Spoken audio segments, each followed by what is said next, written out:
Story शुरू होती है एक क्रूअल ट्रूथ से जो डिफाइन करता है मर्सनरीज की लाइफ को। उनकी वर्ल्ड में सर्वाइवल फेलियर है। अगर एक मर्सनरी जिंदा रहता है तो इसका मतलब है कि उसने इनफ नहीं दिया। उनकी हाई पे सिर्फ एक रीजन से होती है। उनसे एक्सपेक्ट किया जाता है कि वो बिना हेजिटेशन के मर जाएं उसके लिए जिसने भी उन्हें हायर किया है। हमारे प्रोटैगनिस्ट ने ये फिलॉसफी काउंटलेस टाइम सुनी है और अब वो उसे मूव नहीं करती। केओस के बीच बैठकर वो कामली अपना ड्रिंक खत्म करता है कहीं देखता हुआ। ये उसकी लाइफ है। ये है इसका मतलब एक मर्सनरी होने का। उसके थॉट्स में नोबल सब सेम है। जब उन्हें ब्लड स्पिल करवाना होता है तब वो लैंड, वेल्थ और टाइटल्स प्रॉमिस करते हैं। जब वॉर खत्म होती है तो वो प्रॉमिसेस गायब हो जाते हैं। फिर भी उन स्टैंडर्ड से भी उसके करंट एम्प्लॉयर ने एक लाइन क्रॉस कर दी है। सीन में वो सिटी वॉल पर खड़ा दिखता है, एक डेस्परेट नोबल कमांडर को फेस करते हुए। कोई मिसअंडरस्टैंडिंग नहीं है। नोबल सच में उससे मरने की एक्सपेक्ट कर रहा है। पहले मर्सनरी हंसता है। वो ऑनर से बाउंड नाइट नहीं है। वो एक हायर्ड ब्लेड है, सैक्रिफाइस नहीं। सच जल्दी सामने आता है। सिटी हार चुकी है, रेबल्स करीब आ रहे हैं और हाउस क्रॉफर्ड गिरने ही वाला है। नोबल एक फाइनल मिशन ऑफर करता है। मर्सनरीज को लाइन होल्ड करनी होगी और मरना होगा, उसके एक एस्केप के लिए टाइम खरीदते हुए। बदले में वो पेमेंट के तौर पर एक रेड जूल देता है। मर्सनरी उस जूल को साइड में नॉक करके रिस्पॉन्ड करता है। उसका एंगर फाइनली बाहर आता है। ये ऑर्डर और कुछ नहीं बल्कि एक डिमांड है कि वो और उसके मेन डिस्पोजेबल शील्ड्स की तरह एक्ट करें। उन्हें मरना है, टाइम खरीदते हुए बिना किसी एस्केप के चांस के। जब लॉर्ड चला जाएगा तो रेबल्स उन्हें बिना मर्सी के हंट करेंगे। नोबल आर्ग्यू करता है कि उसकी डेथ के बाद मर्सनरीज को परस्यू नहीं किया जाएगा, लेकिन मर्सनरी को सब पता है वो सिर्फ एक फेयर वर्ल्ड में ट्रू होता, और ये वर्ल्ड तो फेयर बिल्कुल नहीं है। रेबल्स के लिए उसका ग्रुप न्यूट्रल नहीं है, वो हेटेड एनिमीज हैं जिन्हें एक्सटर्मिनेशन के लिए मार्क किया गया है। मेमोरी ऊपर आती है जो बताती है क्यों। पास्ट में एनिमी सोल्जर्स ने फॉरेस्ट में एक वुंडेड एलाई जैसा दिखने वाला बंदा डिस्कवर किया। जब वो पास आए तो इंजर्ड मैन ने बिना वार्निंग के स्ट्राइक किया। वो एक एम्बुश था। अटैकर्स वो मर्सनरीज थे जो फॉलन आर्मर में डिस्गाइज थे। उनका कमांडर रिएक्ट करने से पहले ही कट डाउन हो गया था। कोई हेजिटेशन नहीं थी, कोई इमोशन नहीं था, सिर्फ एफिशिएंसी थी। प्रेजेंट में वापस आते हुए मर्सनरी एक्सप्लेन करता है कि उसने पर्सनली बहुत कमांडर्स को मारा है। वही रियल रीजन है कि उसका ग्रुप इतने टाइम तक सर्वाइव किया है। ये भी रीजन है कि रेबल्स उन्हें नोबल लॉर्ड से ज्यादा इरेज करना चाहते हैं। उसके बाद की साइलेंस ये कंफर्म करती है। नोबल का इंटेंशन था मर्सनरीज को बेट की तरह यूज करना, सारा एनिमी अटेंशन उन पर ड्रॉ करते हुए। वो डिनाई नहीं करता, इंस्टेड वो ओबीडियंस की डिमांड करता है। रिफ्यूजल का मतलब होगा एग्जीक्यूशन और कमांड का सीजर। एंगर की जगह डिस्गस्ट आ जाता है। मर्सनरी रियलाइज करता है कि ये नोबल बाकियों से अलग नहीं। अपॉलॉजीज का अब कोई मतलब नहीं है। अगर जरूरत पड़ी तो वो कमांडर का हेड रेबल्स को बिना हेजिटेशन के हैंड ओवर कर सकता है। एस्केप करना प्रेफरेबल होगा, लेकिन वो ऑप्शन भी ऑलरेडी क्लोज हो चुका है। सिचुएशन का कंट्रोल लेते हुए मर्सनरी खुद को कैप्टन डिक्लेयर करता है। 2 कमांडर्स के हेड्स एज प्रूफ दिखाकर रेबल्स उनका परस्यूट ईज कर देंगे। जैसे ही नोबल पीसेस को जोड़ता है, ट्रूथ क्लियर हो जाता है। अपने मेन को बचाने के लिए मर्सनरी अपनी खुद की लाइफ ऑफर करने वाला है। वो अपनी रीजनिंग सिर्फ एक्शन से एक्सप्लेन करता है। वो अपने मेन को इस ब्रूटल लाइफ में ड्रैग करके लाया था। उन्होंने उस पर ट्रस्ट किया, उसे फॉलो किया और बिलीव किया कि वो सब सर्वाइव कर सकते हैं। ये ट्रस्ट रिस्पॉन्सिबिलिटी की डिमांड करता है। सोड हाथ में लेकर वो अपना रोल एक्सेप्ट करता है और उन्हें एंड तक लीड करने की प्रिपरेशन करता है। नोबल साइलेंस में देखता है, उस रिजॉल्व के वेट स्ट्रक होकर। जब वो ट्रू लीडरशिप देखता है तो रिकॉग्नाइज करता है और एडमिट करता है कि मर्सनरी उसे किसी भी लॉर्ड से बेटर एम्बॉडी करता है। रिग्रेट के साथ वो अपने मास्टर ज़ारा क्रॉफर्ड पर रिफ्लेक्ट करता है और एक्नॉलेज करता है कि अगर मर्सनरी उस पोजीशन पर होता तो चीज़ें डिफरेंट हो सकती थी। जब डिसीजन हो गया तो मर्सनरी आगे लंजेस करता है। नोबल रेजिस्ट नहीं करता, वो अपनी आंखें बंद करता है अनअफ्रेड होकर। नेक्स्ट इंस्टेंट में सब खत्म हो जाता है। स्ट्राइक इतनी फास्ट थी कि उसे परसीव नहीं किया जा सकता। मर्सनरी भी रिएक्ट नहीं कर पाता। वो एक सिंगल मोशन में डिफीटेड हो जाता है। जैसे ही लाइफ फ्रेड होती है, नोबल टैलेंट और फेट की क्रुएल्टी पर रिफ्लेक्ट करता है। मर्सनरी अपने फाइनल मोमेंट्स में पीस पाता है ये जानकर कि उसके मेन को फ्ली करने का ऑर्डर दिया गया था। वो हमेशा इस एंडिंग के लिए प्रिपेयर था, लेकिन एक सवाल बाकी रहता है। अगर वो उन नोबल्स जैसी सेम अपॉर्चुनिटीज के साथ पैदा हुआ होता जिनसे वो डिस्पाइस करता था, तो वो कितनी दूर जा सकता था। डार्कनेस लाइट को रास्ता देती है। एक वॉइस उसे उठने के लिए अर्ज करती है। उसकी आंखें एक लग्जूरियस रूम में खुलती हैं और एक रेड हेड यंग मैन पास खड़ा है, उसे कॉन्शियसनेस रीगेन करने के लिए बुला रहा है। कंफ्यूज्ड और वीक, मर्सनरी आसपास देखता है उस बॉडी में जो अब उसकी अपनी नहीं लगती। इससे पहले कि वो प्रोसेस कर पाए कि क्या हो रहा है, एक शार्प स्लैब उसकी अवेयरनेस को स्पाइरल कर देती है। पेन बाहर आता है और डिसबिलीफ पीछे आता है।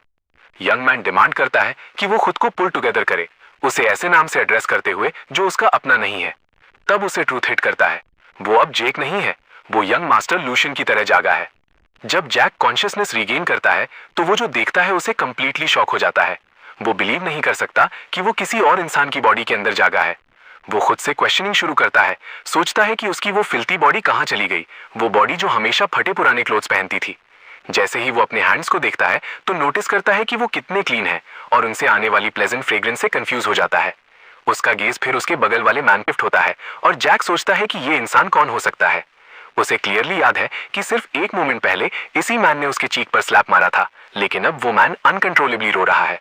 वो मैन इतना जोर से सॉब कर रहा है कि उसके नीचे वाला बेड गीला हो गया है। अपने टीयर्स के थ्रू मैन रिपीटेडली जैक को यंग मास्टर बुलाता है और गॉड्स को एंडलेसली थैंक्स करता है, बिलीव करता है कि यंग मास्टर मर गया था और उसका हार्ट कंप्लीटली स्टॉप हो गया था। ये इमोशनल डिस्प्ले देखते हुए जैक और भी ज्यादा कंफ्यूज हो जाता है। मैन रोते रहता है और क्लेम करता है कि अगर यंग मास्टर सच में मर गया होता तो उसकी अपनी life as a personal attendant ruined हो जाती और वो अपनी फैमिली के साथ पीसफुली कभी नहीं रह पाता। ये सुनकर जैक खुद से सोचता है कि ये मैन कंप्लीट नॉनसेंस बोल रहा है। वर्ड्स जैसे यंग मास्टर, पर्सनल अटेंडेंट और फैमिली जैक की प्रीवियस लाइफ में कभी एग्जिस्ट नहीं किए। जैक को क्लियरली याद है कि वो कैसे मरा। उसका हेड क्लीन ऑफ कट गया था, इसलिए किसी के लिए भी उसे रिवाइव करना इम्पॉसिबल था। जैसे ही वो अपनी बॉडी को केयरफुली एग्जामिन करता है तो उसे सर्टेन हो जाता है कि ये बॉडी उसकी नहीं है। वो वंडर करता है कि ये किसकी बॉडी हो सकती है। थॉट्स में खोकर वो थोड़ी देर के लिए साइलेंट हो जाता है। क्लूज को ऑर्गेनाइज करने के बाद जैक एक कंक्लूजन पर पहुंचता है। उसका सोल अनडाउटेडली किसी और की बॉडी में एंटर कर चुका है। वो बेड से निकलता है और मिरर में खुद को देखता है। वो रियलाइज करता है कि ये कोई ऑर्डिनरी बॉडी नहीं है, ये उस इंसान की बॉडी है जिसके पास बिना हेजिटेशन के किल करने की पावर है। जैसे ही ये थॉट उसके माइंड में आता है, उसके फेस पर एक फेंट स्माइल आ जाती है। मिरर को टच करते हुए जैक सेंस करता है कि इस बॉडी की सेंट में रॉयल ब्लड है। सिर्फ रूम से ही वो बता सकता है कि ये चाइल्ड एक एक्सट्रीमली वेल्दी फैमिली से बिलोंग करता है। ये रियलाइजेशन होने के बाद वो मैन की तरफ देखता है और डिसाइड करता है कि पहली चीज जो उसे चाहिए वो इन्फॉर्मेशन है।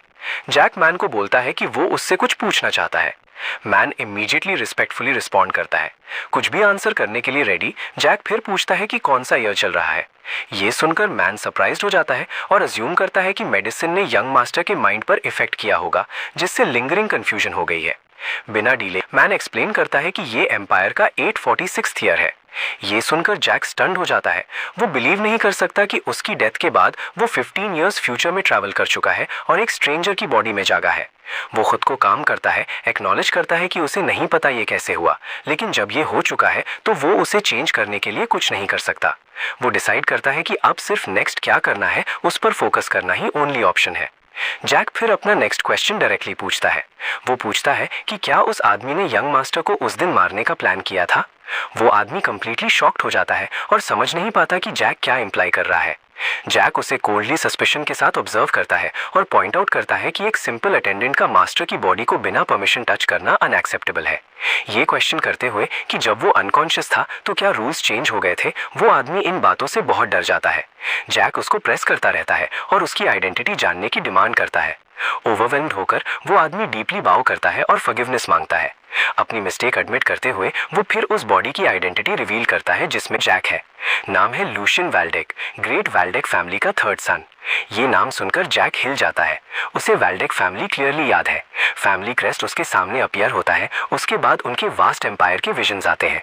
वैल्डेक फैमिली बहुत टाइम से एम्पायर को सपोर्ट करने वाला एक पिलर रहा है, एक हिस्टोरिक नोबल हाउस जो एम्परर से क्लोजली टाइड है और जिसका इन्फ्लुएंस रॉयल फैमिली को भी राइवल करता है। जैक रियलाइज करता है कि इस फैमिली में एंटर करना उसके फ्यूचर प्लान्स को बहुत बेनिफिट करेगा। ये भी रिवील होता है कि अपनी डेथ से पहले जैक ने वैल्डेक फैमिली के लिए बहुत सालों तक एक गार्ड की तरह काम किया था। अब डेथ के बाद उसने उनके थर्ड सन की बॉडी में डायरेक्टली रीइंकार्नेट किया है।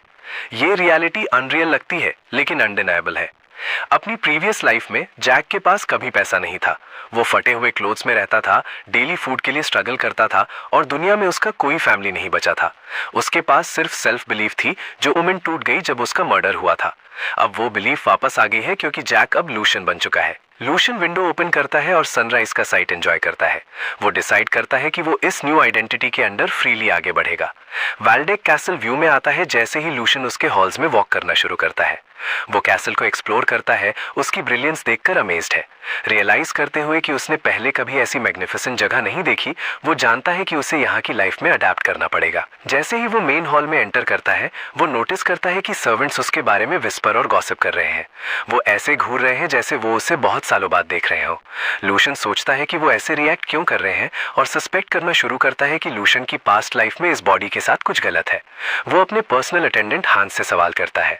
हैंस एक्सप्लेन करता है कि जब से यंग मास्टर सोए थे, उसके अलावा किसी को भी लूशियन से मिलने की परमिशन नहीं थी, इसीलिए सब उसे अब देखकर शॉक्ड है। हैंस फिर रिवील करता है कि पूरा 1 साल और 2 महीने गुजर चुके हैं। लूशियन को सेंस होता है कि हैंस पूरा ट्रूथ छिपा रहा है। वो रियलाइज करता है कि नोबल होने के बावजूद उसके पास यहाँ कोई रियल अथॉरिटी नहीं है। एब्सोल्यूट कंट्रोल जिसके पास है वो ग्रैंड ड्यूक है।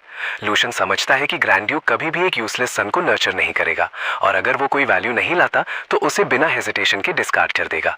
लूशियन कंक्लूड करता है कि ओरिजिनल लूशियन के साथ जरूर कोई सीरियस प्रॉब्लम होगी, इतनी सिवियर कि उसकी वजह से असैसिनेशन अटेम्प्ट हुआ और ग्रैंड ड्यूक ने उस पर कंप्लीट निग्लेक्ट दिखाया। जब तक वो ट्रूथ नहीं समझ जाता, लूशियन ग्रैंड ड्यूक से मिलने को अवॉइड करने का डिसाइड करता है। उस मोमेंट पर एक और आदमी अपीयर होता है और मेंशन करता है कि उसने यंग मास्टर की रिकवरी की रिपोर्ट सुनी है। उसकी बातें लूशियन का अटेंशन खींचती है, जबकि हैंस विजिबली नर्वस हो जाता है। ये आदमी स्टुअर्ट एडविन रिवील होता है। स्टुअर्ट रिस्पेक्टफुली लूशियन को ग्रीट करता है और इतने लंबे टाइम बाद उसे रिकवर्ड देखकर अपनी हैप्पीनेस एक्सप्रेस करता है। स्टुअर्ट पूछता है कि क्या लूसियन वॉक करने के लिए इनफ वेल है। लूसियन को अपनी प्रीवियस लाइफ से एडविन याद आता है। चाइल्डहुड में एक एनिमी फैमिली से हॉस्टेज के रूप में मैंशन में लाए जाने के बावजूद एडविन की एक्सेप्शनल एबिलिटीज ने उसको फैमिली के अफेयर्स पर कंट्रोल दिला दिया, जिसकी वजह से वो ग्रैंड ड्यूक सिगमंड का राइट हैंड मैन बन गया। लूसियन टेंस फील करता है, जानते हुए कि एडविन वो इंसान नहीं है जिसे बिना प्रिपरेशन के फेस किया जाए। उसे याद आता है कि पूरे साल जब वो अनकॉन्शियस पड़ा था, एडविन कभी विजिट करने नहीं आया। लूसियन उस नाइट के नोबल डिमीनर को इमिटेट करने का डिसाइड करता है जिसने उसे एक बार मारा था। वो बिलीव करता है कि सिर्फ नोबिलिटी ही रिस्पेक्ट कमांड करती है। प्रैक्टिस्ड पोलाइटनेस के साथ लूसियन एडविन के कंसर्न के लिए ग्रैटिट्यूड एक्सप्रेस करता है और उसे अश्योर करता है कि वो काफी बेटर फील कर रहा है। वो एक्सप्लेन करता है कि क्योंकि वो इतने टाइम से आइसोलेटेड था, वो हाउस होल्ड के करंट अफेयर्स से अनफेमिलियर था और सिर्फ देखने के लिए बाहर आया था। फिर वो पूछता है कि क्या फैमिली में कोई ट्रबल हुई है।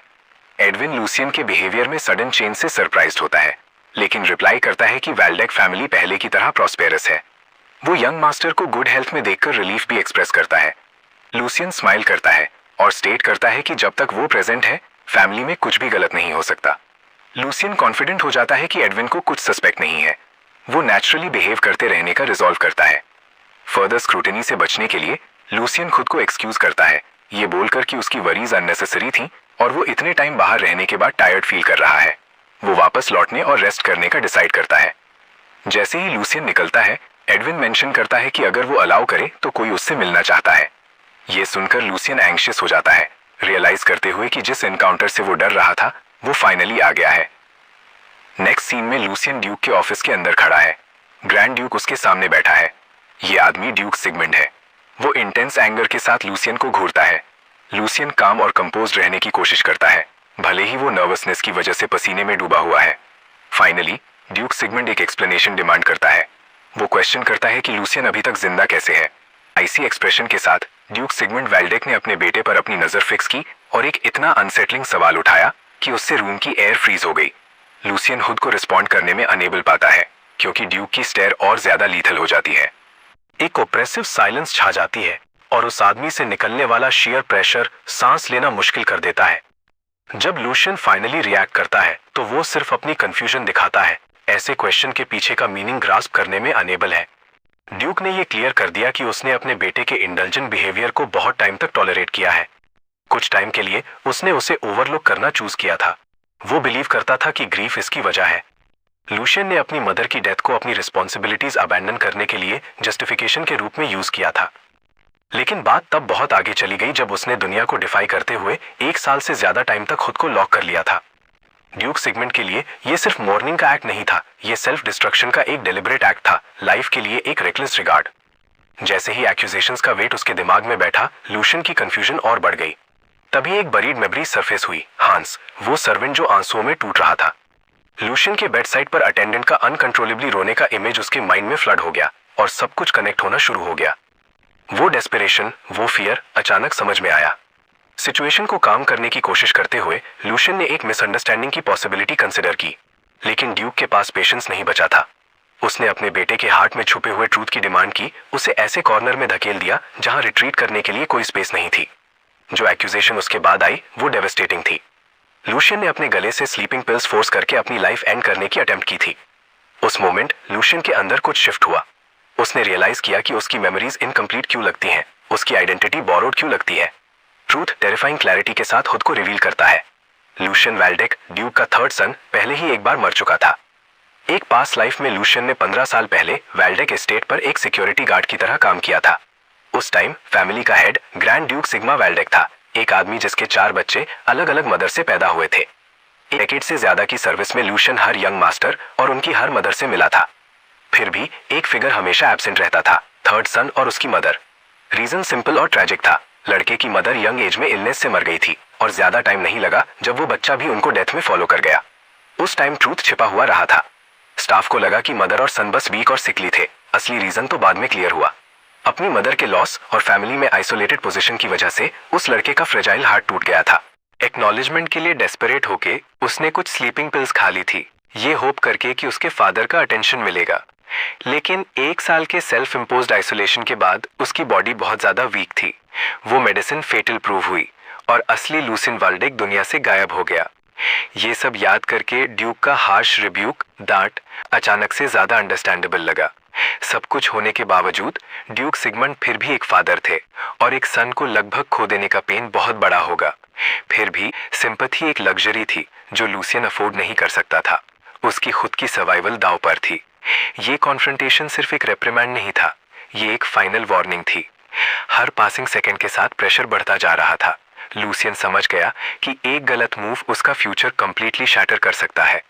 एट बेस्ट उसे एक मोनास्ट्री में भेज दिया जाएगा जहां उसकी इन्फ्लुएंस और फ्रीडम छीन ली जाएगी। एट वर्स्ट उसे फ्रोजन नॉर्थ में एग्जाइल कर दिया जाएगा जहां उसे मौत आने तक बीस्ट से फाइट करना पड़ेगा। उसने दोनों में से कोई भी फेट एक्सेप्ट करने से मना कर दिया।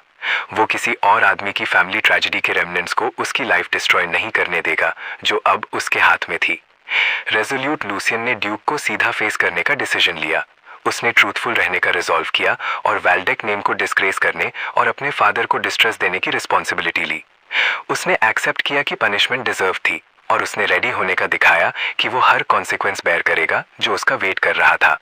लेकिन रिग्रेट से चिपके रह जाए उसने फोकस आगे शिफ्ट किया। पास्ट तो इम्यूटेबल था और एक लाइफ जो ओब्लिवियन के एज से वापस खींची गई थी वो उससे बंधी नहीं रह सकती थी। नए डिटर्मिनेशन के साथ खड़े होके लूसियन ने ये क्लियर कर दिया कि वो अब जो हो चुका है उससे बंधा हुआ नहीं जिएगा। उसने फ्यूचर की तरफ चलने का चूज किया, ये डिमांड करते हुए कि उसे सिर्फ एक प्रॉब्लम या एक हेयर की तरह नहीं बल्कि एक सन की तरह देखा जाए।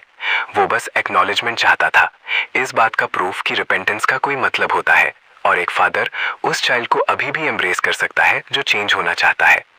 साइड से बटलर एडविन स्टंट साइलेंस में देख रहा था। उसने यंग मास्टर में चेंज तो फील किया था लेकिन इतना बड़ा चेंज उसने कभी इमेजिन नहीं किया था। वो डरपोक लड़का जो पहले कॉन्फ्लिक्ट अवॉइड करता था उसकी जगह अब एक कंपोज्ड, कॉन्फिडेंट और अनफ्लिंचिंग इंसान आ गया था।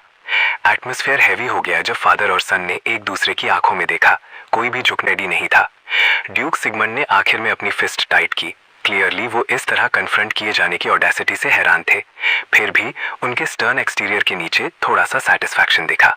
उन्होंने इतना लंबा जिया था कि उन्हें लगता था कि उन्होंने सब कुछ देख लिया है और ये मोमेंट उन्हें एक ग्रिम तरीके से अम्यूज कर रहा था। लूशियन ने अपनी कंपोजर मेंटेन रखी, रियलाइज करते हुए कि उसका गैम्बल पे ऑफ हो गया था। वो अब समझ गया था कि ड्यूक वीकनेस से ज्यादा रिजॉल्व की रिस्पेक्ट करते थे। ड्यूक ने एक्नॉलेज किया कि उनका बेटा ब्रिंक से वापस आ गया है, आयरनी के साथ ही सही, और उन्होंने डिमांड किया कि लूशियन अब इस पॉइंट से आगे कौन सा पाथ फॉलो करना चाहता है। एक मोमेंट के केयरफुल थॉट के बाद लूशियन ने अपनी इंटेंशंस क्लियरली बताई। सबसे पहले उसे अपनी रूइंड बॉडी को रिस्टोर करना था। सिर्फ अपनी स्ट्रेंथ वापस पाने के बाद ही वो अपना नेक्स्ट गोल परस्यू करेगा, जो था सोर्ड मास्टर करना। सोर्ड्समैनशिप की वो ब्रीफ ग्लिम्स जो उसने एक बार दी थी, उससे उसके माइंड पर एक डीप इंप्रेशन हुआ था और वो उसे प्रॉपरली सीखना चाहता था। ड्यूक ने ऐसे एम्बिशंस की प्रैक्टिकलिटी पर क्वेश्चन किया, लेकिन लूशियन प्रॉपर रेस्ट, फूड और डिसिप्लिन के साथ फर्म रहा।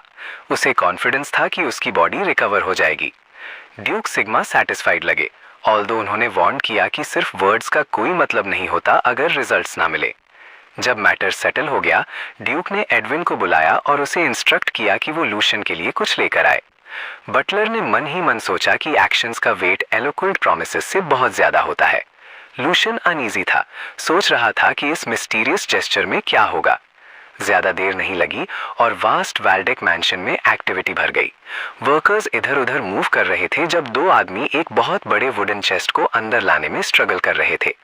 जब फाइनली उसे खोला गया तो उसके कंटेंट्स ने वहां सभी को स्टन कर दिया। लूशियन और उसके अटेंडेंट्स डिसबिलीफ में घूर रहे थे। ये अमाउंट अबसर्ड थी। एक विविड डेमोन्स्ट्रेशन की एक नोबल हाउस से बिलोंग करने का क्या मतलब होता है। एक हैंडफुल गोल्ड कॉइन्स उठाकर लूशियन को रियलाइज हुआ कि ये फॉर्चून शायद सिर्फ एक सिंगल महीने के खर्चे के लिए होगी। उसके फेस पर एक स्लो स्माइल आ गई। ऐसे रिसोर्सेज के साथ वो फाइनली एक्ट कर सकता था।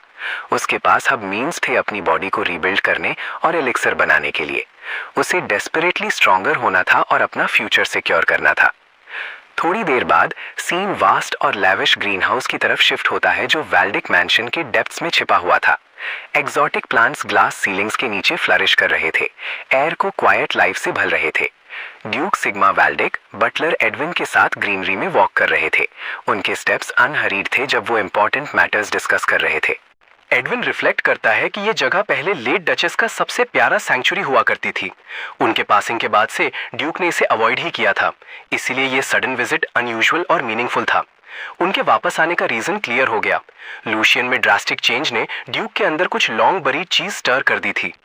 लूशियन उस वुमन का सन है जिसे ड्यूक सिगमंड सबसे ज्यादा प्यार करते थे और उसे अबैंडन करना कभी ट्रूली एक ऑप्शन नहीं था। जैसे ही ड्यूक आगे बढ़ते हैं, एडविन रिकॉल करता है कि लूशियन पहले कैसा था, मिजरी तक टिमिड, अपने सराउंडिंग से कॉन्स्टेंटली फ्राइटन रहता था। कोई भी रेज्ड वॉइस उसे ट्रेम्बलिंग सबमिशन में ला देती थी, जैसे कोई वुंडेड एनिमल हो जो एक और ब्लो एक्सपेक्ट कर रहा हो। ड्यूक के ये वो वीकनेस हमेशा फॉरेन लगी, बिल्कुल अलग उस वुमन से जिसने लूशियन को लाइफ दी थी। उन्हें लगता था कि उसके सन ने सिर्फ उसका अपीयरेंस इनहेरिट किया है, उसका स्पिरिट नहीं।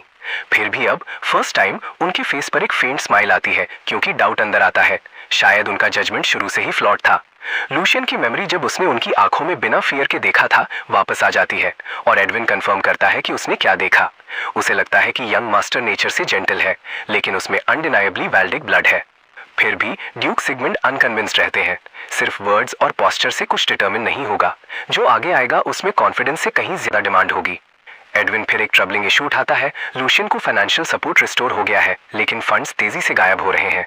केयरफुल इन्वेस्टिगेशन के बाद एडविन को पता चला कि इसका रीजन सेकंड सन जॉडी वैल्डेक है।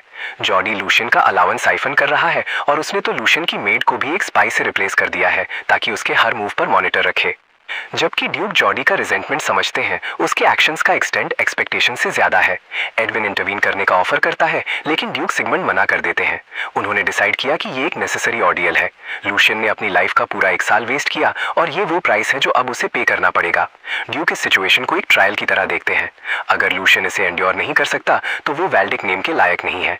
सिर्फ ब्लड का कोई मतलब नहीं होता जब तक उसे बेयर करने वाले में अपनी डेस्टिनी अनलॉक करने की स्ट्रेंथ ना हो।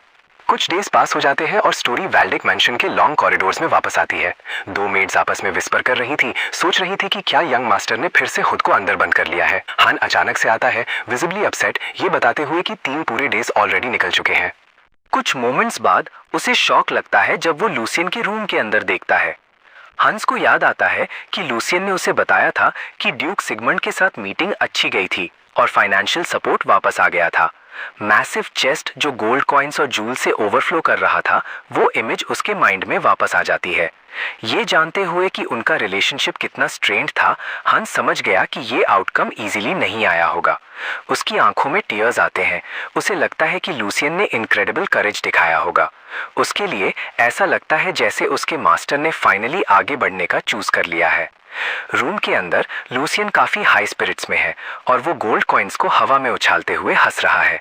उसकी आंखों में एक अजीब सी इंटेंसिटी चमक रही है, जैसे वो अपने सामने की फॉर्च्यून में खोया हुआ हो। इतनी वेल्थ उसके पास होने से उसके लॉन्ग अवेटेड प्लान्स फाइनली शुरू हो सकते हैं। वो अपनी ब्रोकन बॉडी को रिस्टोर कर सकता है और वो एलिक्सिर बना सकता है जिसका उसने इतने टाइम से ड्रीम देखा था। लूसियन टाइम वेस्ट नहीं करता, वो तुरंत अपनी प्रेपरेशंस शुरू कर देता है। टायरलेसली काम करता है जब तक उसके माथे से स्वेट नहीं टपकने लगता। भले ही हंस के मन में क्वेश्चंस होंगे जो वो रोक रहा होगा, लूसियन जानता है कि सर्वेंट की लॉयल्टी जितनी दिखती है उससे ज्यादा डीप है। टेबल पर अल्केमिकल टूल्स और स्टैक्स ऑफ बुक्स फैले हुए हैं। उनमें से एक एक्सट्रीम रेयरिटी की हर्ब है, मूनलाइट ग्रास, एक प्लांट जो सिर्फ मूनलाइट में उगता है और जिसका प्राइस आउटरेजस होता है। लूसियन ने इसे अक्वायर करने के लिए अपना हर कॉइन खर्च कर दिया था। उसे याद है कि उसने हंस को ऑर्डर दिया था कि वो अवेलेबल मूनलाइट ग्रास का हर लास्ट बिट खरीद ले। भले ही उसके एक्शंस अब इंसेन लग सकते हैं, वो जानता है कि 1 साल के अंदर सब कुछ मेक सेंस करेगा। उसका कॉन्फिडेंस एब्सोल्यूट है। अब की वैल्यू 10 फोल्ड या उससे ज्यादा मल्टीप्लाई हो जाएगी और वो इमेजिनेशन से परे एक फॉर्च्यून अमास करेगा। पास्ट पर रिफ्लेक्ट करते हुए लूसियन एंशिएंट एल्केमिस्ट्स की ऑडेसिटी की तारीफ करता है। उन्होंने एक अनप्रूवन आइडिया पर सब कुछ गैम्बल कर दिया था। पूरे एम्पायर में जितनी भी मूनलाइट ग्रास थी वो खरीद ली थी, ये जाने बिना कि उनका क्रिएशन काम भी करेगा या नहीं। उस रेकलेस करेज ने हिस्ट्री को रीशेप कर दिया। उससे एक ऐसा एलिक्सिर निकला जिसने पूरे एम्पायर को हिला दिया, वो legendary drink of the gods. पहले तो उस नेम ने आउटरेज और ब्लास्फेमी की एक्यूजेशन शुरू कर दिए। उसके क्रिएटर्स को थ्रेटन किया गया, लेकिन जब उसके इफेक्ट्स रिवील हुए तो कॉन्डेमनेशन रेवरेंस में बदल गया। एलिक्सर ने उस बिलीफ को शैटर कर दिया जो 1000 साल से चला आ रहा था, ये आइडिया कि एक वॉरियर का पोटेंशियल बर्थ पर फिक्स्ड होता है। इसने प्रूव किया कि डेस्टिनी को ऑल्टर किया जा सकता है। सिर्फ एक सिप से टैलेंटलेस लोग भी स्वॉर्ड्समैन बन सकते थे। लूशियन जानता है कि उसका खुद का क्रिएशन सिर्फ एक क्रूड इमिटेशन है, ओरिजिनल से हर तरीके में इंफीरियर, लेकिन उसकी रूइंड बॉडी को रिपेयर करने के लिए कुछ और कंपेयर नहीं करता। अब रिफ्लेक्शन पर एक साइडवेज ग्लांस डालते हुए वो इस बॉडी के फॉर्मर ओनर को एक्स्ट्रा ऑर्डिनरली फॉर्चुनेट मानता है। जब फाइनली केओस ने एम्पायर को स्वीप किया तो अल्केमिस्ट गिल्ड सबसे पहले डिस्ट्रॉय हुई थी। टू डेंजरस मानते हुए फियर ने एलिक्सर की रेसिपी को हिस्ट्री से इरेज कर दिया। फिर भी अपनी प्रीवियस लाइफ में लूशियन ने फॉरगॉटन नॉलेज के फ्रैगमेंट्स को पीस टुगेदर किया और उसका एक वर्जन खुद रिक्रिएट कर लिया। अब सब कुछ प्रिपेयर्ड होने के बाद वो बिना हेजिटेशन के एलिक्सर पी लेता है। जो होता है वो उसकी एक्सपेक्टेशन से सरपास करता है। माना जो नेचर से रिफाइंड पावर निकाली जाती है उसकी बॉडी में सर्च करती है। पोशन फोर्सफुली उसके माना पाथवेज को एक्सपैंड करता है। फिर भी एगनी के बजाय फ्लो स्मूथ और नेचुरल फील होता है, जैसे वो हमेशा से वही बिलोंग करता हो। यहाँ तक कि न्यू बॉर्न्स में भी इम्प्योरिटीज होती हैं जो माना सर्कुलेशन को रिस्ट्रिक्ट करती हैं। फिर भी लूशियन को कुछ नहीं होता। ये रियलाइजेशन एक चिलिंग थॉट को स्पार्क करती है। जो बॉडी उसने इनहैबिट की है वो ऑर्डिनरी से बहुत दूर है। उस मोमेंट में लूशियन फाइनली ट्रूथ समझ जाता है। पुराना लूशियन कोई फेलियर नहीं था, वो उन रेयर बीइंग्स में से था जिसे दुनिया जीनियस कहती है। जैसे ही सन होराइजन के पीछे सिंक करता है, नाइट शांति से आ जाती है, जो लूशियन के लिए एक नए चैप्टर की शुरुआत मार्क करता है। उसके रूम के बाहर हांस बढ़ते हुए पैनिक में हॉलवे में पेस कर रहा है। सर्वेंट रोने के वर्ज पर लगता है। उसे उस लंबे पीरियड की मेमोरीज हॉन्टेड कर रही हैं जब लूशियन ने खुद को दुनिया से बंद कर लिया था। बहुत ज्यादा टाइम निकल चुका है बिना किसी रिस्पॉन्स के और फियर उसे रिलेंटलेसली खा रहा है। फाइनली डोर खुलता है। लूशियन शांति से बाहर आता है। उसका एक्सप्रेशन कंपोज्ड है, जैसे कुछ अनयूजुअल हुआ ही ना हो। हांस तुरंत ओवरवेल्म हो जाता है। इतने टाइम तक उसको होल्ड करने के बाद उसकी एंजाइटी बाहर निकल जाती है। सर्वेंट ने काउंटलेस टाइम्स अंदर आने से फॉरबिडन किया गया था और वो टेरिफाइंग थॉट्स के साथ अकेला छोड़ दिया गया था। उसे पक्का पता था कि अंदर कुछ हॉरिबल हुआ होगा। लूशियन बिना किसी विजिबल इमोशन के सुनता है। उसके फेस पर एक फेंट स्मर्क रहता है। उससे रेडिएट होने वाला कॉन्फिडेंस अनफेमिलियर लगता है, ऑलमोस्ट अनसेटलिंग। उसकी आंखों में अब वो डल हेज नहीं है जो पहले हुआ करता था, बल्कि वो क्लैरिटी और रिजॉल्व के साथ चमक रही हैं। हांस उस स्ट्रेंज फीलिंग को शेक नहीं कर पाता कि जो यंग मास्टर उसके सामने खड़ा है वो फेमिलियर भी है और कंप्लीटली डिफरेंट भी। लूशियन सर्वेंट की कंफ्यूजन नोटिस करता है और उसे अच्छे से समझता है। हांस ने हमेशा उसे क्लोजली वॉच किया है, इसलिए चेंज सेंस करना नेचुरल है। बाहर से लूशियन की बॉडी में अभी के लिए थोड़ा ही डिफरेंस दिखता है। ट्रू रिकवरी के लिए अभी भी टाइम, प्रॉपर नरिशमेंट और रेस्ट चाहिए। लेकिन जो सच में मैटर करता है वो है वो ट्रांसफॉर्मेशन जो अंदर हो रहा है। उसकी बॉडी के अंदर चेंज अस्टॉनिशिंग पेस पर हो रहा है। लूशियन ने जितना एंटिसिपेट किया था उससे कहीं ज्यादा फास्ट। ये सिर्फ उसके सस्पेंस को कंफर्म करता है। ओरिजिनल लूशियन का नेचुरल कॉन्स्टिट्यूशन ही इस रैपिड ट्रांसफॉर्मेशन को पॉसिबल बना रहा था। अब बॉडी के पोटेंशियल पर कोई डाउट नहीं है। ये टैलेंट उसे उन रेयर इंडिविजुअल्स में रखता है जो वर्ल्ड को ही रीशेप करने की कैपेबिलिटी रखते हैं। अगर सब कुछ स्मूथली चलता रहा तो लूशियन कॉन्फिडेंट है कि वो 1 साल से कम में अपने फॉर्मर मर्सनरी सेल्फ को सरपास कर सकता है। लूशियन फिर से हांस पर अपना अटेंशन लाता है। उसके माइंड में ये अपॉर्चुनिटी पार्टली सर्वेंट की लॉयल्टी की वजह से एग्जिस्ट करती है। लूशियन के लिए रिवॉर्ड्स और कॉन्सिक्वेंसेस हमेशा क्लियर होने चाहिए। वो ये जानना चाहता है कि हांस ध्यान से सुने, क्योंकि ये रिपीट नहीं होगा। लूशियन उसे इंस्ट्रक्ट करता है कि वो अपना सब कुछ गैदर करे और बिना हेजिटेशन के इन्वेस्ट कर दे। बदले में वो हांस से एक ऐसी लाइफ का प्रॉमिस करता है जो उसने कभी इमेजिन भी नहीं की होगी। साथ में वो बिल्कुल टॉप तक राइज करेंगे। लूशियन तो खुद हांस से एनवी फील करता है, ये जानते हुए कि उसकी पास्ट लाइफ में किसी नोबल ने उसे इतना ट्रस्ट कभी नहीं दिया था। लूशियन और हांस एक शांत फॉरेस्ट पाथ पर चल रहे होते हैं। एटमॉस्फेयर पीसफुल है और लूशियन पहले से कहीं ज्यादा रिलैक्स लगता है।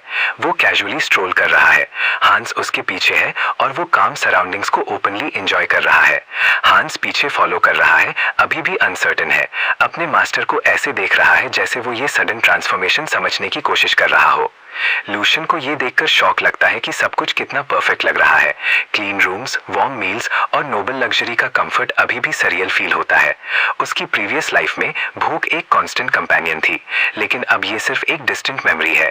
इस कंफर्ट ने उसे पूरी तरह से अपनी रिकवरी पर फोकस करने दिया है। और ज्यादा इंपॉर्टेंट बात यह है कि उसने एक इशू सॉल्व कर लिया है जो उसके माइंड पर बहुत हैवी था। जिस चीज ने उसे सबसे ज्यादा ट्रबल किया था वो थी उसके पास्ट सेल्फ का एग्जिस्टेंस। जेक, वो गार्ड जो कभी इसी मैंशन में काम करता था। डिस्क्रीटली गार्ड कैप्टन से क्वेश्चन करने के बाद लूशियन को पता चला कि उसके फॉर्मर अपीयरेंस से मैच करने वाला कोई भी अब एम्प्लॉयड नहीं था। यहाँ तक कि जिस शिफ्ट में वो कभी काम करता था वो भी अब एक कंप्लीट स्ट्रेंजर ने ले ली थी। लूशियन के लिए ये एक रिलीफ था। अपने ओल्ड सेल्फ से एनकाउंटर करने से सिर्फ अननेसेसरी टर्मोइल होता। वो खुद को इतना अच्छे से जानता है कि वो एडमिट करता है कि उसमें उस पास्ट को फेस करने की करेज नहीं है और वो लाइकली शेयर एम्बैरेसमेंट से कोलैप्स हो जाता।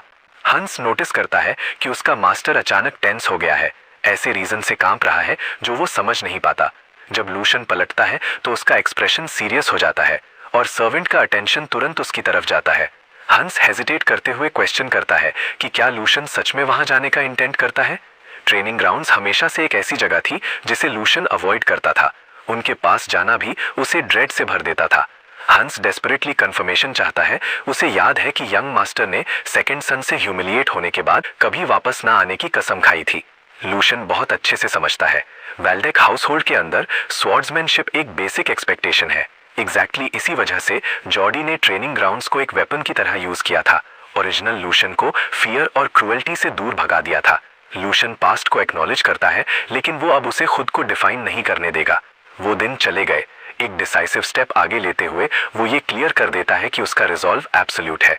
वो अब हंस से बस ट्रस्ट मांगता है और ये कि वो बिना हेजिटेशन के फॉलो करे। ज्यादा देर नहीं लगी और वो उस मैसिव ट्रेनिंग हॉल पर अराइव हो गए जो एकदम ग्रैंड और इंटिमिडेटिंग स्ट्रक्चर थी। अंदर 2 मेन धीरे से बात कर रहे थे। जो वो देख रहे थे उससे सरप्राइज थे। न्यूज जल्दी ही स्प्रेड हो गई कि थर्ड यंग मास्टर खुद की मर्जी से आया है अपने सर्वेंट के साथ। उनमें से एक को ये सिचुएशन अम्यूजिंग लगी। उसको कन्विक्शन था कि लूशियन भूला नहीं होगा कि यहाँ पहले क्या हुआ था और उसने कंसर्न के बजाय अपॉर्चुनिटी देखी। उसने ऑर्डर दिया कि ये न्यूज इमीडिएटली रिपोर्ट की जाए। उसकी एक क्रूअल स्माइल बनी जब उस मैन ने डिसाइड किया कि वो लूशियन के लिए कुछ स्पेशल प्रिपेयर करेगा। इस ब्रूइंग मैलिस से अनअवेयर लूशियन जेन्युइन इंटरेस्ट के साथ ट्रेनिंग हॉल को सर्वे कर रहा था। ये स्पेस उसके एक्सपेक्टेशन से ज्यादा थी। वॉल्स पर बहुत सारे वेपन्स लाइन में थे जो सीरियस ट्रेनिंग को विथस्टैंड करने के लिए स्टडी थे। हॉल खुद में बहुत बड़ा था, फ्रीली मूव करने के लिए काफी रूम ऑफर कर रहा था। लूशियन थोड़ी देर के लिए स्टन हो गया जब उसने रियलाइज किया कि ये सब कुछ हाउस होल्ड के अंदर सिर्फ एक इंडिविजुअल का है। वो सोचे बिना नहीं रह पाया कि अगर उसको पास्ट लाइफ में ऐसी जगह का एक्सेस मिला होता तो उसके कुछ कॉमरेड्स शायद ज्यादा देर तक सरवाइव कर जाते। जल्दी ही एक मूंछ वाला मैन अप्रोच किया, कंफर्म करते हुए कि उसकी आंखों ने उसे धोखा नहीं दिया था। ये सच में थर्ड यंग मास्टर ही है। इंस्ट्रक्टर को वो दिन बहुत साफ क्लियर तरह से याद आया जब लूशियन एक बार टेरर में जॉडी से भाग गया था। वो मेमोरी विविड बनी हुई थी, उसके माइंड में गहराई तक एच थी। उसको था कि लूशियन एक प्रे जैसा लग रहा था जिसे एक प्रेडिटर चेस कर रहा हो, एकदम हेल्पलेस। उस मैन ने लूशियन की प्रेजेंस का मॉक किया और हंस को बिलिटल किया कि उसने इतनी हिम्मत की कि वो वॉरियर्स के लिए बने एक सीक्रेट प्लेस में स्टेप रखे। उसने खुद को हेनरिक इंट्रोड्यूस किया, एक ऐसी स्माइल के साथ जिसमें कोई वॉर्मथ नहीं थी। उसको याद है कि उसने 1 साल पहले लूशियन की ट्रेनिंग के दौरान जॉडी को असिस्ट किया था। हर मोमेंट को डिस्टर्बिंग अम्यूजमेंट के साथ याद करते हुए उसके दिमाग में पुराने लूशियन की इमेजेस सर्फेस हुई, जो एक वुडन सोर्ड ग्रिप करते हुए अनकंट्रोलेबली ट्रेम्बल कर रहा था। फियर से फ्रोजन हेनरिक को वो पूरा सीन एंटरटेनिंग लगा था। रिस्पॉन्स में लूशियन ने सिर्फ एक हल्की सी फेंट स्माइल ऑफर की। एंगर के बजाय उसके एक्सप्रेशन में इंट्रिग थी। जैसे ही वो हेनरिक को देखता है, लूशियन रियलाइज करता है कि इस डिस्पिकेबल इंस्ट्रक्टर ने चीजें और ज्यादा इंटरेस्टिंग बना दी हैं। अपने थॉट्स में लूशियन रिफ्लेक्ट करता है कि नाइट सच में क्या होते हैं। वो नोबल हाउस होल्ड्स में बॉर्न होते हैं, बचपन से ही ड्रिल किए जाते हैं और तभी एक्नॉलेज्ड होते हैं जब वो हार्श बैटल और डेंजरस असाइनमेंट सर्वाइव करते हैं। जब वो अपना वर्थ प्रूफ कर देते हैं तो उनका लॉर्ड उन्हें नाइट का टाइटल ग्रांट करता है और उनका स्टेटस में राइज कंप्लीट हो जाता है। लेकिन अगर सेरेमनी और प्राइड को निकाल दो तो लूशियन उन्हें महंगे हंटिंग डॉग से ज्यादा कुछ नहीं देखता जो एलिगेंट कॉलर्स अडॉर्न किए हुए हैं। ये रियलाइजेशन उनके बिहेवियर को परफेक्टली एक्सप्लेन करता है। वो उन नोबल्स को पोलाइटली बाउ करते हैं जो उन्हें वेल्थ, पावर और ऑनर सप्लाई करते हैं, क्योंकि उनका पूरा एग्जिस्टेंस उस फेवर पर डिपेंड करता है। ये अंडरस्टैंडिंग हेनरिक के एरोगेंस को और भी ज्यादा स्टैंड आउट कर देती है। लूशियन जल्दी ही रियलाइज करता है कि हाउस होल्ड के अंदर उसकी खुद की टेरिबल रेप्यूटेशन ही इस डिसरिस्पेक्ट को फ्यूल करती है। फिर भी इंस्ट्रक्टर के एटीट्यूड का असली सोर्स कहीं और है। अंदर से हेनरिक जैसे मैन खुद को अनटचेबल फील करते हैं, क्योंकि उन्हें एक बहुत ज्यादा पावरफुल इंसान शील करता है। उनका कॉन्फिडेंस खुद से नहीं आता, बल्कि उनके पीछे जो प्रोटेक्शन है उससे आता है। लूशियन जितना ज्यादा ऑब्जर्व करता है उतना ज्यादा वो एग्जॉस्टेड हो जाता है। पूरी सिचुएशन उसे बहुत ज्यादा इरिटेट करती है। एक ब्रीफ मोमेंट के लिए उसने इमेजिन भी किया कि वो उनकी ट्विस्टेड माइंडसेट को एक ब्रूटल ट्रेनिंग सेशन से करेक्ट करेगा। उस इंस्ट्रक्टर के फेस पूरी फोर्स के साथ एक ब्लेड फ्लाई करते हुए पिक्चर किया, लेकिन रीजन प्रिवेल किया। लूशियन जानता था कि ऐसे इंपल्सेस पर एक्ट करने से वो अननोटिस नहीं जाएगा। ड्यूक सिग्मा कभी भी वैल्यूएबल नाइट्स को हुए हार्म को इग्नोर नहीं करते, और कोई भी सिवियर पनिशमेंट सिर्फ अननेसेसरी कॉन्फ्लिक्ट क्रिएट करेगी। ये रिटेलिएट करने का मोमेंट नहीं है। रिस्ट्रेन चूज करते हुए लूशियन ने डिसाइड किया कि वो अभी एंड्योर करेगा। पास्ट की वजह से ट्रेनिंग से भागना पैथेटिक से कम नहीं होगा। उसने पहले ही अपना माइंड मेकअप कर लिया है। वो स्वॉर्ड्समैनशिप सीखेगा और वो अब और टाइम वेस्ट नहीं करेगा। जब स्वॉर्ड फॉर्म्स का सब्जेक्ट आता है तो इंस्ट्रक्टर का रिएक्शन मॉकिंग हो जाता है। हेनरिक के व्यू में लूशियन का एम्बिशन सिर्फ एक पुअरली टाइम जोक है। उसके अकॉर्डिंग एक सर्टेन एज के बाद फाइट करना सीखना पॉइंटलेस है।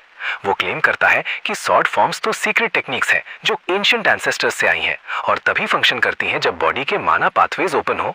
उस कंडीशन के बिना वो फॉर्म्स हॉलो मूवमेंट्स बन जाते हैं जिनमें कोई मीनिंग नहीं होती। उसके पर्सपेक्टिव से ये लिमिटेशन लूशियन को परफेक्टली सूट करती है। स्वॉर्ड वील्डने के बजाय यंग मास्टर के लिए अच्छा होगा कि वो ग्रेसफुल मूवमेंट्स परफॉर्म करे, शायद मैंशन के गार्डन स्टैंड करे। उसकी आंखों में सबका एक रोल होता है और लूशियन के टैलेंट्स क्लियरली कहीं और है। हेनरिक को अम्यूजमेंट मिलता है कि लूशियन रिस्पॉन्ड नहीं कर पा रहा है। माना के बारे में ये एक्सप्लेनेशन ट्रू है या नहीं उससे फर्क नहीं पड़ता, उसका ऑब्जेक्टिव तो ऑलरेडी अचीव हो चुका है। वो अपने सामने एक फूलिश यूथ देखता है जो इग्नोरेंस से क्रश हो चुका है, फाइट बैक नहीं कर पा रहा, फियर से फ्रोजन है, भले ही वो उससे नीचे के इंसान से ओपनली ह्यूमिलिएट हो रहा हो। लेकिन लूशियन कामली इंस्ट्रक्टर को उसके नाम से एड्रेस करता है और उसके क्लेम्स के फाउंडेशन को चैलेंज करता है। जो हेनरिक ने डिस्क्राइब किया वो लूशियन की नॉलेज से अलाइन नहीं करता। माना पाथवेज टीनेज ईयर्स में क्लोज नहीं होते, वो एज 25 तक ओपन रहते हैं। लूशियन सटली क्वेश्चन करता है कि क्या ये मिस इन्फॉर्मेशन सच में करेक्ट हो सकती है, खासकर जब उसका ब्रदर जॉडी ऐसी नॉनसेंस कभी एक्सेप्ट नहीं करेगा। Caught off guard Henrik falter करता है। वो ओपनली सेकंड सन को कॉन्ट्रडिक्ट नहीं कर पा रहा, वो हेजिटेट करता है। लूशियन मोमेंट सीज करता है, शॉर्ट प्रिटेंड करता है जैसे उसने कुछ हॉरिफाइंग किया हो। वो ऐसे एक्ट करता है जैसे ये रेवलेशन प्रूव करता है कि हाउस वैल्डेक्टो ऑलरेडी रूइन की तरफ जा रहा है और सिचुएशन को एक ड्रामेटिक डिस्प्ले में टर्न कर देता है। वो इस मिस्टेक को एक अनफॉरगिवेबल स्कैंडल की तरह प्रेजेंट करता है, कुछ इतना बेसिक जो सबसे इग्नोरेंट क्रीचर को भी पता होना चाहिए। लूशियन परफॉर्मेंस एस्केलेट करता है, सजेस्ट करते हुए कि इस इग्नोरेंस की वजह से काउंटलेस टैलेंट्स लॉस्ट हो चुके होंगे। वो इस इशू को पूरे हाउस के लिए एक डिस्ग्रेस और एक ऐसा क्राइसिस फ्रेम करता है जिसको इग्नोर नहीं किया जा सकता। फिर अपना फोकस इंस्ट्रक्टर पर शिफ्ट करते हुए वो क्वेश्चन करता है कि क्या हेनरिक सच में अपने लॉर्ड के सन को डिसीव करने की हिम्मत करेगा। ट्रेनिंग ग्राउंड डेड साइलेंस में चला जाता है। सबकी आईज कॉन्फ्रंटेशन की तरफ मुड़ जाती हैं। हेनरिक, जो अब विजिबली शेकिन था, जल्दी से डिनाई करता है कि उसका कोई इंटेंशन डिसेप्शन का नहीं था। लूशियन इमीडिएटली अपने आउटबर्स्ट को मीनिंगलेस रैम्बलिंग डिसमिस कर देता है। हल्की सी स्मर्क के साथ पूछता है कि क्या हाउस वेल्डेक का एक नाइट कभी इतने पेटी बिहेवियर तक गिरेगा। इंस्ट्रक्टर डेस्परेटली दोबारा डिनाई करता है और लूशियन ऐसे रिस्पॉन्ड करता है जैसे उसको बिल्कुल यही आंसर एक्सपेक्टेड था। लेकिन यहाँ एंड करने के बजाय वो डिक्लेयर करता है कि ये मैटर और भी ज्यादा सीरियस हो जाता है, इतना सीरियस कि इसे सिंपली ब्रश असाइड नहीं किया जा सकता। एक ग्रेव एक्सप्रेशन के साथ लूशियन आगे एक्सप्लेन करने की प्रिपेयर करता है। बिल्कुल उसी मोमेंट एक silver head man training ground में स्टेप करता है और चुपचाप उस केओस को ऑब्जर्व करता है जो हुआ था। जिस मोमेंट इंस्ट्रक्टर ने अपने मास्टर की प्रेजेंस नोटिस की, पैनिक उस पर हावी हो गया। हेनरिक आगे रश किया, खुद को जस्टिफाई करने के लिए डेस्परेट था, लेकिन उसके मूवमेंट्स में जो ट्रेमर था उसने उसका फियर बिट्रे कर दिया। ज्यादा कुछ बोलने से पहले ही उसे इंस्टेंटली साइलेंस्ड कर दिया गया। जॉडी वेल्डेक को कोई एक्सप्लेनेशंस की जरूरत नहीं थी। एक कोल्ड सर्टेनिटी के साथ उसने ये क्लियर कर दिया कि सब कुछ पहले देख और अंडरस्टैंड कर लिया गया था। जॉडी बिना किसी जल्दी के इंस्ट्रक्टर अप्रोच किया और अपने एक्सप्रेशन से ही अपना जजमेंट ऑब्वियस कर दिया। हेनरिक का बिहेवियर स्टार्ट से फिनिश तक विटनेस किया गया था और उसकी डिस्ग्रेस डिनाई करना इम्पॉसिबल था। सिर्फ एक चाइल्ड से कॉर्नर में पुश हो जाना जॉडी की आंखों में अटरली शेमफुल था। उसने ये क्लियर कर दिया कि ऐसी कावर्डिस अनएक्सेप्टेबल है और उस मैन को वार्न किया कि वो खुद को और एम्बैरस ना करे। इंस्ट्रक्टर से डील करने के बाद जॉडी ने अपना अटेंशन लूशियन की तरफ टर्न किया। हंस ने इमीडिएटली हॉस्टिलिटी सेंस की और फियर की एक वेव फील की, लेकिन लूशियन ने बस अपने ब्रदर को एक अम्यूज्ड स्मर्क के साथ ऑब्जर्व किया। जॉडी वेल्डेक, हाउस का सेकंड सन, उसके लिए कोई स्ट्रेंजर नहीं था। अपनी पास्ट लाइफ की मेमोरीज से लूशियन को एग्जैक्टली पता था कि जॉडी कैसा मन है। जॉडी ने अपना इन्फ्लुएंस आउटसाइडर्स को अट्रैक्ट करके बनाया था, जिनमें से ज्यादातर का एंड में बुरा हाल हुआ। जो भी यूजलेस समझा जाता था उसको बिना हेजिटेशन डिस्कार्ड कर दिया जाता था। अक्सर फ्रीम होने के बाद लूशियन ने अपने ब्रदर को काम कंपोजर से ग्रीट किया, जिसने जॉडी को और ज्यादा इरिटेट किया। सेकंड सन ने उसको क्लोजली एग्जामिन किया। वो क्लियरली डिस्प्लीज्ड था और उसने अपना कंटेम्प्ट दिखाया। उसने रिवील किया कि उसने इंस्ट्रक्टर के साथ पूरा कॉन्फ्रंटेशन देखा था और लूशियन पे हाउस वेल्डेक का नाम मड में ड्रैग करने का एक्यूजेशन लगाया। लूशियन ने डेलिबरेट इनोसेंस के साथ रिस्पॉन्ड किया, जिसकी वजह से जॉडी को अपना एक्यूजेशन स्पेल आउट करना पड़ा। उसके अकॉर्डिंग इंस्ट्रक्टर ने बस एक माइनर थ्योरेटिकल एरर की थी। फिर भी लूशियन ने जानबूझकर जॉर्ड का नाम यूज किया कियोस प्रोवोक करने के लिए, जो जॉडी ने अनफॉरगिवेबल डिक्लेयर किया। उसने क्लियर कर दिया कि हेनरिक को पनिश नहीं किया जाएगा, इंस्ट्रक्टर की हाउस के प्रति लॉयल्टी पर एम्फसाइज करते हुए, जिसे उसने ओपनली लूशियन के पास्ट बिहेवियर से कंट्रास्ट किया। जॉडी ने लूशियन को बिलिटल करना कंटिन्यू रखा, उसकी ट्रेनिंग छोड़ने और ब्लेम दूसरों पे डालने की कोशिश करने के लिए। उसने इम्प्लाई किया कि नाइट्स के लिए रिस्पेक्ट वेल्डेक से एक्सपेक्ट किया जाने वाला बेयर मिनिमम था। आखिर में उन्हीं के सोर लॉयल्टी ने हाउस की पावर को अपहोल्ड करके रखा था। दूसरे नाइट्स की तरफ टर्न होके जॉडी ने लूशियन की तरफ से अपोलोजाइज करके अपना परफॉर्मेंस कंप्लीट किया और उसको बस एक चाइल्डिश और इमैच्योर यंगर ब्रदर बोल के डिसमिस कर दिया। एक डार्क स्माइल के साथ उसने ये बता दिया कि अब से वो लूशियन को क्लोजली वॉच करेगा। अंदर ही अंदर लूशियन ने एक्नॉलेज किया कि उसका ब्रदर एक्सपेक्टेड से ज्यादा शार्पर था। जॉडी ने स्किलफुली हेनरिक की तरफ की गई इंसल्ट को सभी नाइट्स के अगेंस्ट एक ऑफेंस बना दिया था। खुद को प्रोटेक्ट करते हुए और अपनी अथॉरिटी को रीइंफोर्स करते हुए, इस मूव को पहचानते हुए लूशियन ने बस एक फेंट स्मर्क के साथ आंसर किया। फिर उसने ऐसे एक्ट किया जैसे सब कुछ एग्जैक्टली वैसा ही हुआ जैसा एंटिसिपेट किया था। लाउड शाउट करने के बजाय उसने जॉर्ड के एक्शंस को पनिशमेंट के बजाय वैल्यूएबल गाइडेंस की तरह ट्रीट किया। ये अनएक्सपेक्टेड रिस्पॉन्स ने सबको ऑफ गार्ड कर दिया। हंस ऑलमोस्ट पैनिक हो गया डेंजर सेंस करके, लेकिन लूशियन ने प्रेस ऑन किया, अपनी ग्रैटिट्यूड को एग्जैजरेट करते हुए और ह्यूमिलिएशन को एक लेसन वर्थ प्रिजर्विंग की तरह ट्रीट करते हुए। उनके आसपास के नाइट्स इस डिस्प्ले से स्टन्ड रह गए। जॉर्ड के माइंड में सिचुएशन ने एक अनएक्सपेक्टेड टर्न ले लिया था। उसका इंटेंशन लूशियन की वीक इमेज को इरेज करना था, लेकिन अब उसके सामने जो खड़ा था वो क्लियरली वो टिमिड थर्ड सन नहीं था जो सबको याद था। लूशियन का कॉन्फिडेंस अनडिनाइबल था। अपना पॉइंट बनाने के बाद लूशियन कामली जाने के लिए रेडी हुआ। डिलिबरेट पोलाइटनेस के साथ परमिशन मांगी। उसने क्लियर कर दिया कि और ज्यादा देर रुकने का कोई पर्पस नहीं होगा। जॉर्ड का फ्यूरी भड़क गया। उसका एंगर विजिबल था जब लूशियन टर्न अवे होने लगा। लूसियन बस उतनी देर के लिए रुका जब तक उसने अपने ब्रदर को एक क्रूशियल डिटेल याद नहीं दिला दी। उनके फादर देख रहे थे। जॉडी से अलग लूसियन के पास खोने के लिए कुछ नहीं बचा था। अपने आसपास की साइलेंस को कंसेंट मानते हुए लूसियन ने हैंस का हाथ पकड़ा और बिना हेजिटेशन ट्रेनिंग ग्राउंड से फ्ली हो गया। गायब होते हुए एक कैजुअल फेयरवेल कॉल किया। हैंस टेरिफाइड था। वो भागते हुए मुश्किल से पेस मेंटेन कर पा रहा था। उनके पीछे हेनरिक ने जॉडी को अप्रोच किया, जो अपनी जगह पर फ्रोजन रहा। गुस्से में इंस्ट्रक्टर ने डिमांड किया कि क्या लूसियन को सच में इतनी आसानी से एस्केप होने दिया जाएगा। जॉडी ने सिर्फ हेट्रेड से भरी एक ग्लेयर